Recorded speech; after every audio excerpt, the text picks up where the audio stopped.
మొన్ననే సీఎం విజయ్ పసిపిల్లల దవాఖానకు చెప్పా చేయకుండా పోయి షేకింగ్లు చేసిన ముచ్చట చూసి సీఎం అంటే గిట్ల ఉండాలినాయా అనుకుంటా మస్తు మంది మెచ్చుకురు దళపతి తీరును. కట్టలు కాగితాలు కంప్లైంట్ రాసిచ్చిన, చౌరస్తాల ధర్నాలు నిరసనలు చేసినా పట్టించుకొని లీడర్లున్న ఈ కాలంలో తీరిక చూసుకొని కాదు, తీరిక చేసుకొని కూడా తిప్పలు తీరుస్తందుకు బయలుతుండు విజయ్. లేటెస్ట్ గా హాస్టళ్లలో కూడా షెక్కింగ్లకు వచ్చి తమ్ముళ్ళు చెప్పుర్రిగా అనుకుంటా అన్న తిరగార్చుకుండి ఇట్లా. సీఎం విజయ్ అంటే విజయ్ పొర్రి సూటు బూట్ వేసుకొని నీటుగా పబ్లిక్ తిప్పలు తీర్చిన, పంచగట్టుకొని పబ్లిక్ లకు వచ్చి పనితనం చూపించిన దళపతి తీరే అలాగున్నది. చెన్నైలో సైదాపేటలున్న ఎంసీ రాజా సోషల్ జస్టిస్ స్టూడెంట్స్ హాస్టల్ కు చెప్పా చేయకుండా సడన్ ఇన్స్పెక్షన్ చేస్తేందుకు వేయడు సీఎం విజయ్. ఇక వాన చినుకులు వాడుతున్నా కూడా వెనక పోకుండా ఆ తగేదాకా కార్లో కూర్చుందాంతి అనుకోకుండా ఆయనంతలా ఆయననే ఛత్రి పట్టుకొని నడువురిగా లోపలికి వచ్చి మొత్తం చూసిండి. ఇట్లా రూమ్లు, కిచెన్లు, బాత్రూమ్లు, డైనింగ్ హాల్ ఇట్లా ఒక్కటి కూడా ఇడిచిపెట్టకుండా హాస్టల్ బిల్డింగ్ మొత్తం తిరిగి చూసిండు. తిండి తిప్పలు, నీళ్లు, నిత్య సౌలతులు, సాఫ్ సఫాయి అన్ని ఎట్లెట్లున్నాయని ఒక్కొక్క స్టూడెంట్ను అడిగి అడుచుకున్నాడు. ఇట్లా ఇక వాళ్ళు ఒక్కో ముచ్చట చెప్తుంటే ఓపికతోనే అన్ని నుడే కాకుండా ఆఫీసర్లతో ఆడదాన్నే నోటు చేపించిండు. అన్న హాస్టల్లో తిండి చక్కగా ఉంటలేదన్నా, అన్నంలో పురుగులు వస్తున్నాయన్నా, ఎన్నిసార్లు కంప్లైంట్ చేసినా పట్టించుకున్న పాపాన పోతలేరన్నా, ఎవ్వరు కూడా ఇంటలేరన్నా అని చెప్పిన అన్ని విన్నాడు. పోటీ పరీక్షలకు చదువుతున్నామనే కానీ సవలతులు సరిగా లేక చదువు మీద కూడా ఫోకస్ పెట్టలేకపోతున్నాం సార్. లైబ్రరీలో ఎన్నడో ఇచ్చిన పుస్తకాలు తప్ప సరిపోని కొత్త బుక్కులు కూడా లేవు సార్. కొలువులు కొట్టాలని కోటి ఆశలతోని ఉన్న ఊరును కన్నులను కూడా ఇడిచిపెట్టి ఇంత దూరం వస్తే తిండి నిద్ర అన్నిటి కూడా తిప్పలే ఉంది సార్ అని గోడు చెప్పుకున్నారు. ఇట్లా ఇక అన్ని నాక ఎంబటి ఆఫీసర్లకు ఆర్డర్ వేసిండు సీఎం విజయ్. ముఖ్యంగా తిండి గురించి ఎవ్వలెవరు ఏమేం చెప్పారో అన్ని సరి చేయాలి. జిమ్ము, లైబ్రరీల పుస్తకాలు, ఆట సవలతులు అన్ని ఏమాత్రం ఆలస్యం చేయకుండా అన్ని కొత్త తెప్పియాలి. మళ్ళా ఇట్లనే కూడా చెప్పకుండా చెకింగ్కి వస్తా పక్కా తొందరనే. అయ్యాల్టికి ఏం మారకుండా ఎట్లున్న తీరు అట్లనే ఉన్నదంటే ఇక నా తీరులో యాక్షన్ ఉంటుంది చూసుకోరి మరి అని ఆఫీసర్లకు ఆర్డర్ వేసి స్టూడెంట్లకు బాయ్ చెప్పి బయలుదేరిండి.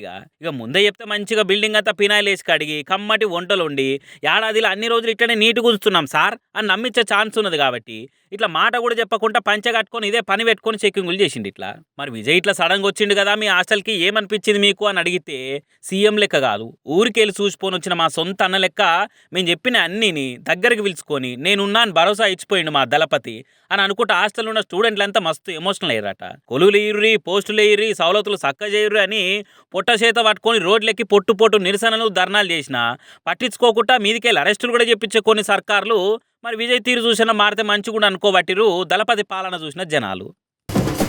మార్పు లేకపోతే మమ్మల్ని అడుగుండ్రి, అసలు మార్పు అంటే ఏందో మేము చూపిస్తాం అనుకుంటా పబ్లిక్ లో ప్రచారాలు చేసి పవర్లకు వచ్చిన కాంగ్రెస్ ఏయంగా కొత్త మార్పులు చూస్తున్నాం పోన్రి.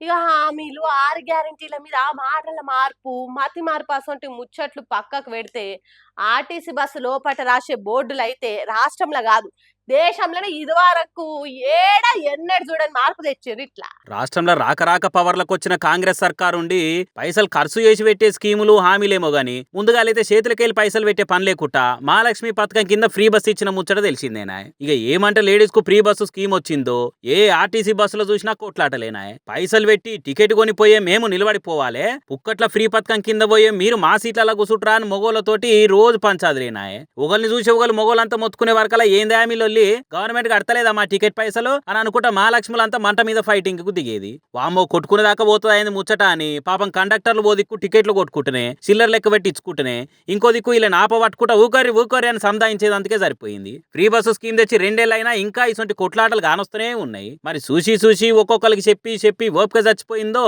లేకుంటే రాసి పెడితే రపరపు ఉండదు అనుకున్నారో గాని పురుషులను గౌరవించడం మన సాంప్రదాయం. వారికి కేటాయించిన సీట్లలో వారినే కూర్చొనిద్దామని బోర్డు రాసి పెట్టిరు. ఇట్లా సూర్యాపేట రూట్ లో పోతున్న ఆర్టీసీ బస్సులో ఇట్లా కానొచ్చింది అనుకుంటా సోషల్ మీడియాలో వైరల్ కాబట్టినే ఫోటోలు. ఇక ఇది చూసి కొందరు ఉండేమో మా సర్కారు వస్తే మార్పు వస్తుంది అని కాంగ్రెస్ వాళ్ళు చెప్తే ఏమో అనుకున్నాం గానీ ఇట్లా బోర్డులే మార్చేంత మార్పు వస్తుంది అనుకుంటా మాట్లాడుతున్నారు. ఇక ఇంకొందరు ఉండేమో ఏది ఎడిట్ చేసినా ఏ ఫోటో కావచ్చు వైరల్ గానికే ఇసొంటి చేసిరేమో అని అనబట్టిరు. మరి ఇలా నిజమెంత అబద్ధమెంత అనేది ఎవరు తెలియదు కానీ ఈ ఫోటోలు, వీడియోలు అయితే ప్రగతిరాధ చక్రాలు అవే ఆర్టీసీ బస్సు టైర్ల కంటే స్పీడ్ గా ఊర్లనే తిరగబట్టినాయి. ఇక ఇవి చూసిన కొందరు ఆడోళ్ళు ఉండేమో మేము లేవన్నామా మా తాన పైసలు టికెట్ కొనమన్నామా, సర్కార్ ఫ్రీ అని చెప్పి బస్సులలో మొగోలతో తిట్టిస్తున్నారు మమ్మల్ని. అయినా ఆడోళ్లకు నెలకు 2500 ఇస్తా అన్న హామీలేమో గంగల కలిపిర్రు. ఇట్లా ఫ్రీ బస్ అని చెప్పి జనాలతో మాటలు అనిపిస్తురు అని అనుకుంటా మండిపడబట్టిర్రు. అప్పుడప్పుడు ఆర్టీసీ బస్ ఎక్కే ఆడలేడీస్ అక్కలు.